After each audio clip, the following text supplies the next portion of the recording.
Hello, everybody. My name is Carrie Don Roy. A lot of people call me Happy. And today I'm going to be talking to you about being a station captain, if you are going to be working a ultra or anything that is, woo! My son's music stand. Got to be creative. See how I adaptor. Or if you're going to be working any sort of a race where you are going to be out, in the middle of nowhere. A lot of times when it comes to ultras, I can remember going to a race one time and I typed in the coordinates and it said this location does not exist. So if that hasn't happened to you, the longer you are going to be doing this, you will see that.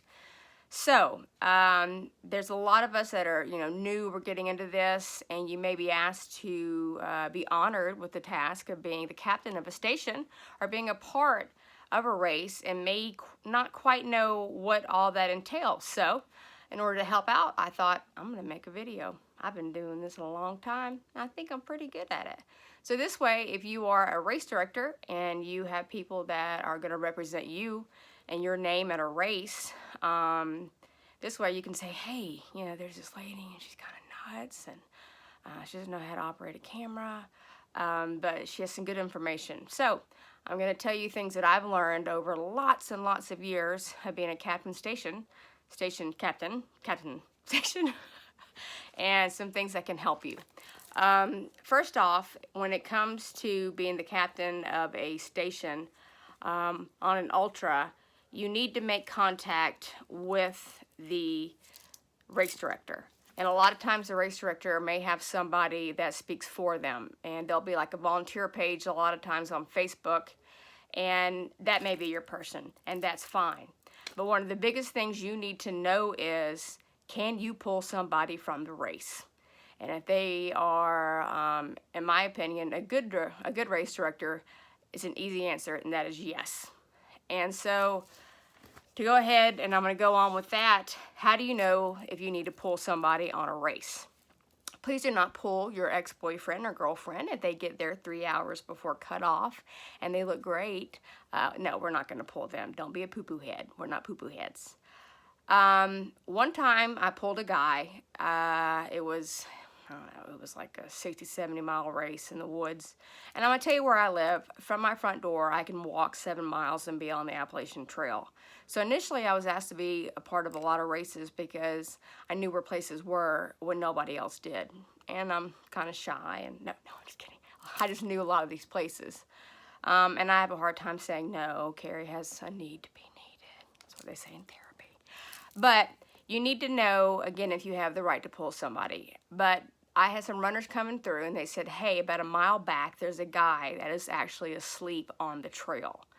And I said, is he alive? And they said, yes. And then I said, is he a part of this race? Yes, he had a bib number, and they told me his bib number. So I'm not leaving my station. He was alive. And then about like an hour later, he comes in, and very groggy, very out of it, very unpleasant. And he sits down, but he's there, ahead of schedule. And then it's getting to where, and I'm like, I'm not letting this guy go. He didn't make a very good choice. He was a mile before the aid station. Anybody that's going to lay down in the middle of a trail, they're not making good choices. So I made up my mind. I'm not letting him go on. So he stands up like he's getting ready to go, and I was like, sir, I'm really glad you're out here. Hope you enjoyed the views. We love having you out here. My name is Carrie Roy. Identified myself. I'm the captain of the station, but you're cut. I'm not going to allow you to go on. He became a complete poopy face. You can't cut me. I'm here before the cutoff. I said, you're absolutely correct. You are. But you laid down on the trail. You were a hazard to my other runners who were up running. And if someone from my station had to leave to go check on you, that puts my volunteers at risk and the people still doing the race who come before you at this point. And I know that sounds kind of callous, but that has to be your mindset.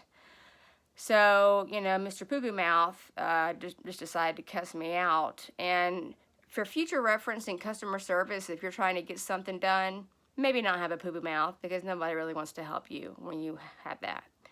So that was my call, and it was the right call, and I stand by it. You also need to trust your gut, and you need to think, if I let this person go, knowing that they have 9 miles to the next aid station, and it's 6,000 feet of climbing, and they just decided to lay down and take a nap on the trail where people were running, and that was their choice, they're probably going to not make the best choices on the next section. So you need to look at the bigger picture. Am I going to have to send volunteers out to help? And a lot of times too, you need to think, if something happens to them, is that going to stop a runner from what they're doing to have to run back and tell me? So there are more people involved. So please keep that in mind. Get in touch with everybody involved, and just know, if they come in beforehand and they act like they are completely out of it, and I know that they're making bad choices, can I pull them? Hopefully the answer is you sure can. Just be nice about it, and don't have a poo-poo mouth back, because that's not who we are. So that's a big thing to know. You need to know your exact coordinates. If there was a massive catastrophe, if someone came into your aid station and their arm was gone, hope for the best, plan for the worst.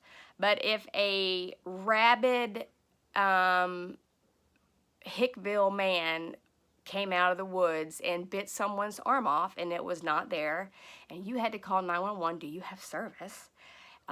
If you don't, where's the fastest place to get service? If you know that 1.7 miles north of there, you can get cell phone service, and then you call 911, how do you tell them to get to you?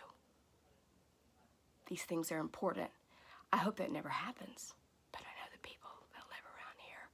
But these are things you need to think about. So when you get to your station, or if you've talked to someone who has worked there before, is there cell service? And if there isn't, hopefully they can say, well, right before you get there, there's a turn, and that's where you lose service. My husband has AT&T, and I have Verizon just for these races, because I know that if we're working a station, hopefully one of us is going to have service. So these things are important too. Not only should you know the coordinates of where you are in case you have an emergency, but also know things like, okay, once you turn off at 19, you're going to go 2.7 miles down, Old Cary Road, and then you're going to turn a right. There's going to be a road that doesn't have a sign, but there is a, bent Old Forest Road sign, and you're not going to be able to see it at first. Get as descriptive as you can to be able to describe to EMS, whoever you have to, in order to get to you. Know where you are. Very, very important. You're also going to have to explain to your other volunteers how to get to you. And they might have no clue at all how to do that. So you could be at your aid station all by yourself because you did not give the best directions. And if you don't know how to get there, there's not a bad idea to check that place out before the race starts. So yeah, and it can be completely confusing. Believe me, I have gone to work in an aid station that's not too far from my house, and still confused about where that was. So do your best. Get different opinions on the best way to get to some places too, because as you know, some person may describe differently how to get there than another person. And avoid things like, well, if you turn right or there's 4 oak trees. Yeah, don't do that, no. So again, can you pull somebody, what is your location, and have different ways to explain it? Do I have cell service? And if I don't, where do I have it? Seems like kind of basic things, but a lot of times people don't think that. Super important things. When you're at an aid station, a lot of times we're a fun group of people, and people bring fun things. And a lot of times I've seen people have Jell-O shots at tables, and most people really, really love those. And I've gone to grab one, and they're like, oh, you're going to love that. And it almost gets to my lips, and then I'm like, wait a second. Well, guess what? I'm 7 years sober, and I'm not the only recovering alcoholic out there. There's a lot of us. And most of you need to be on the recovering side there's a whole bunch of us that are ultra runners. So if you do have something that has alcohol, please keep it separated, and I need you to label it with a sign and a pen so that somebody like me, who has been working hard on being sober for 7 years, doesn't put something in my mouth that has alcohol in it. So please know that not everybody out there drinks. Again, if you have something on the table that has alcohol in it, make sure that it is marked. Thank you. That was almost a very bad day, and I would not have been happy. Also about signs, the number one question that you will get asked at your aid station: how far to the next station? How far is it to the next station? How many miles to the next station? And what is it like? How hard is it? You should have a sign at your station. You should probably have more than one sign.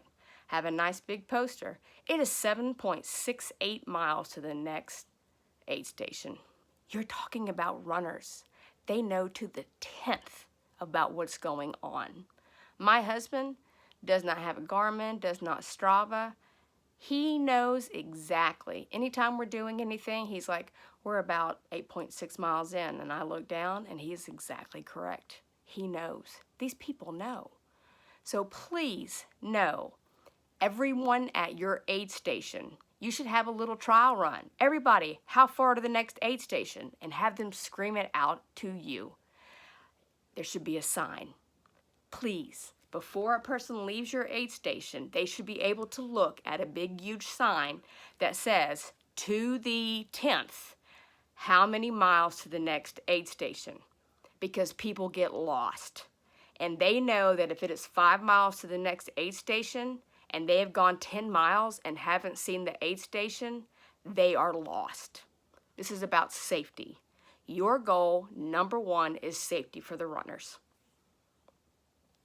Everybody at your aid station needs to know how far it is to the next station. Please.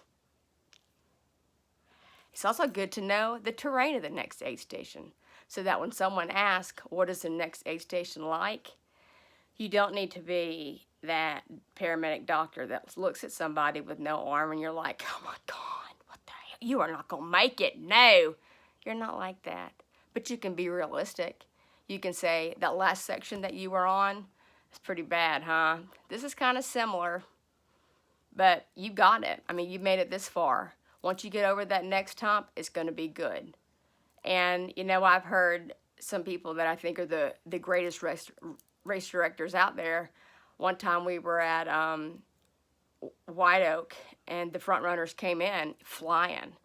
And he was like, look, take it easy on the next section. You don't have to run it as fast as you can. It's tough. You know, didn't say anything negative. He was honest.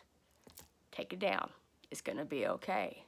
So be honest with people. You got a big creek crossing, you know, that's coming up. Or if there's a piece in that trail where people have known to get lost before, tell them. At about 2 miles in, there's a real tricky section. You're going to see a bridge on your right, and sometimes people go that way. Avoid that. Be aware of it. So give them a heads up. You know, you're going to come up this big monster hill, and you're going to think, what the heck am I doing out here? But once you get to the top, you're good. It's all downhill. Or guess what? Some people hate downhill. Husband doesn't like downhill. He'd rather go uphill all day. He's going to look at you like, thanks. So be honest with them. You would think that they looked it all up and know the terrain, and they did. But in the middle of a race, we forget. Just tell us. So again, everyone there should know how many miles to the next section. There should be signs everywhere. If your race director doesn't give you signs, you make them on a 50-cent piece of poster board. That makes you a good captain, and that makes you come back. Please. Okay, another thing. Look at my little list. Okay, signs. Your volunteers. Your volunteers are there. Number one, it'll be a kid whose mom and dad make them. But they're going to be awesome because you're going to build them up. And you're going to be like, man, I'm so glad you're here. Last time I worked a race, this kid came and he looked miserable and he didn't help at all. You look like you play a sport. Do you play soccer? Man, I love it. I love having kids that are athletes. Here's what I need you to do. You be task specific. You give people something to do. When someone doesn't know what to do, they're not going to do anything. Not everybody is a go-getter. Welcome to the rest of your life. You hand things out. Hey, Matthew, if you wouldn't mind, when someone comes in, a lot of people can't open their water containers. They're shaken, they're tired. I need you to watch for that. Ask them, do you need help opening your container? Do this. And then you would say, Tony, ask people, do they want water or Gatorade? Do they want half and half? Do they need help pouring it? Also give them a heads up that when it comes to runners, they will come in trickling, and then they will come in a big fat blob, and you will be completely overwhelmed. Every aid station needs a trash can. It's also great if you have an extra person that says, hey, I've got a trash can. Can I get any trash for you? So if you designate a job for each person, it won't be chaotic and it's going to go smooth. Also let everybody at your aid station know something could go terribly wrong. We're not going to have the answer for everything, and that's okay. Now, racing has come a long way. Used to, it was when everybody came through, we had like a little notepad and we, had to mark off each number. Some of them now have the nice little computer system and there's one person that does that. A lot of times, that's the most important person at the aid station because I need to know who is at my station. If someone says 27 coming in, that's great. They're also going to say 27 going out. Don't tell them, I don't give a damn for 27 going out. Thank you, gotcha. And you call out the time, even if you don't need it. That's rude. It's like in the South, at the dinner table, don't talk about politics and don't talk about religion. It's rude. Don't do it. If somebody tells you your time out, you say, thank you, I got it. We don't need it, but you say thank you. That's a very important job, though. You make sure that you have a very efficient person on that. Usually, I do it. But if you see that someone is struggling with it, you don't have to go up to them and say, hey, Mr. Don't Have It Together. No, you say, hey, I know that's overwhelming. I've done that. Why don't I take over for about 20 minutes? If you want to go help Bob Joe face my bail, make sure there's enough water in that, and then and we'll go back. You're a team. It's not a competition. I've seen the strangest things out there. Simmer down. So race captains, first off, congratulations. You're going to do a fantastic job. Please make sure that you thank your team continually. Please thank them. Please. We're not getting paid. But yeah, we are. It's pretty cool what we get to do. Take pictures. We all know after a race, it's like a wedding. All you want to do is look at pictures. Nobody, it's good stuff. Take pictures. And try not to post the ones that make people look fat or gross. Nobody wants to see that. Stop it. No. Okay, so I got signs. Be very specific about the jobs. Be nice. I had that written down 10 times, but I know. Pulling people. You need to have the contacts of the people at the aid station before you, after, and you need to have the contact of the race director or the support staff, the one that you've been talking to the whole time. And you need to know, again, how to get in touch with EMS in case somebody comes in with no arm. That's just messy paperwork. Yeah, these are all super duper important. In your first aid kit, you need to know what's in it.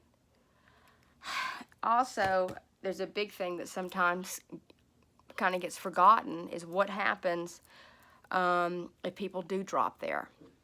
You need to think ahead. Okay, am I responsible for bringing them back to the start? I need to get with somebody and know, okay, I've got 6 people that dropped here. My truck is about to be full of supplies. Is somebody coming to get them? A lot of times people don't think ahead. I need you to ask that question. You need to have a notepad. Hopefully right now you're taking notes in Braille, Japanese, Sanskrit. But you need to think about these things. If somebody drops at my aid station, who is coming to get them? Is it my responsibility? Hopefully there'll be someone that goes to all of the aid stations and picks somebody up. There's also going to be aid stations where they say, don't drop. People will drop there. I wish they didn't, but they will. So please plan ahead if you're at that station and know that it's going to happen.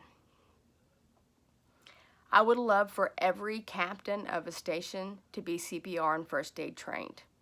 If you are a race director and you are watching this, if you are going to be the captain of a station and you are watching this, you are free to contact me, because Carrie is also an instructor with the American Heart Association and the Red Cross. I will Zoom you, I will FaceTime you, I will get you certified at 2 o'clock in the morning if that's what it takes. If you want to know what to do, I will help you, because remember, Carrie has a need to be needed.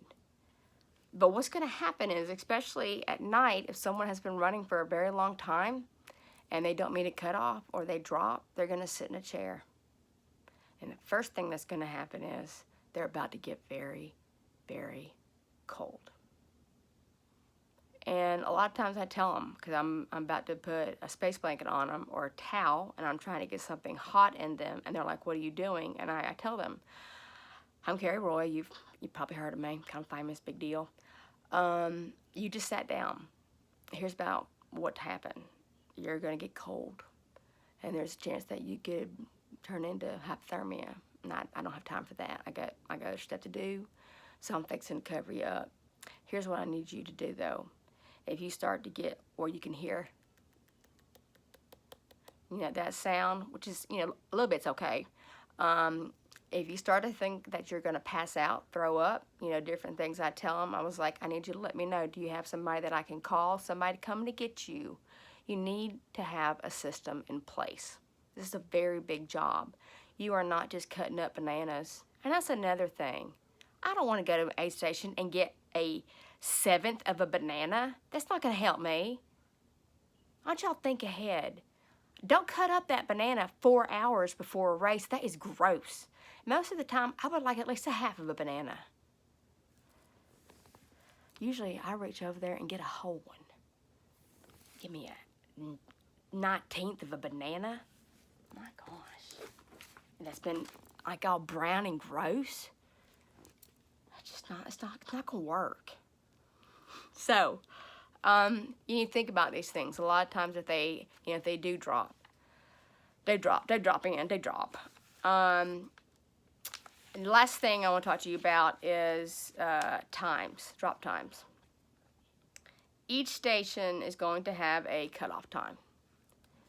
And the more you do this, the more that you are in things. And I had something happen that, I still think about.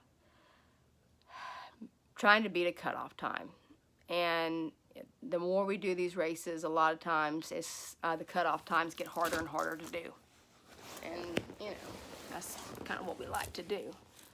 I was working a race. It was the middle of the afternoon, and I think it was like a 3:15 in the afternoon cutoff. And it was probably 3:30. So we're talking about 15 minutes. And these 3 girls came in, and they said, we didn't make the cutoff. And I said, no. I said, I'm so sorry, but you should be so proud. And they should, of where they were. And I was like, I want you to have a seat, get comfortable, I'll get you whatever you want to eat here or drink. I got some couple extra snacks in my car. If you got somebody that can come get you, that's great. If not, their rover will be here in just a little bit, because I called ahead and found out. I said, I just need to get your bib numbers, and I'm fixing to turn those in. But again, you had a great race. I also always ask, was everything marked clearly? Was there any problem on the trail? Very, very important. Please check every once in a while with the runners. Was everything marked clearly? Because if something wasn't, it needs to be fixed now. And, you know, we sat down, we're talking, and then all of a sudden, a buddy of mine that I knew was like, hey, Carrie, grabbed a banana and took off. And I'm like, you know, hey, Scooter McGee, you can't go, you're cut. And I'm screaming it. And he said, I promise I'll make it to the next one on time. And I was like, you can't go. And he kept going. Well, I had these 3 girls sitting there that I had already cut. Well, I didn't cut them. They didn't make cutoff. I had more DNFs on Ultra Sign Up than I had finishes. So don't talk to me about that. I know. So I had already had inside the system. Boop, boop, boop. You know, he's cut, and he gets to the next station, and they were like, you know, you're cut. And he got to the next one on time. You know, he still doesn't really say nice things to me, and that's okay. Some people do their job, and some people don't. I take mine seriously. There's a system, and there's a system for a reason. And I'm going to have a video later on how to sweep properly, how to work at an aid station when you're not a captain, and other things involved in ultra running. But that is the first video that is going to be a part of a series on the behind-the-scenes things that you can do to make ultra running better. So that is about being a captain. And if you are, please feel free to contact me. Any way, shape, or form. Again, I'm Carrie Dawn Roy. You can find me on Facebook. Find me through this YouTube channel. If you need any help with your CPR certification or just want some advice on what to do when it comes to hypothermia, heat stroke, heat exhaustion, I will be glad to help you 24/7. Give me a call, and we'll figure out some way. If you want to get a whole, crew or team together, we will figure this out, because I would much rather someone is safe. We're all in this together. So I love you all. Give yourself an invisible COVID hug, because we got miles to go before we sleep. I love you. Stay safe, make good choices, and be nice to people. Don't have poo-poo mouths. I love you. Bye.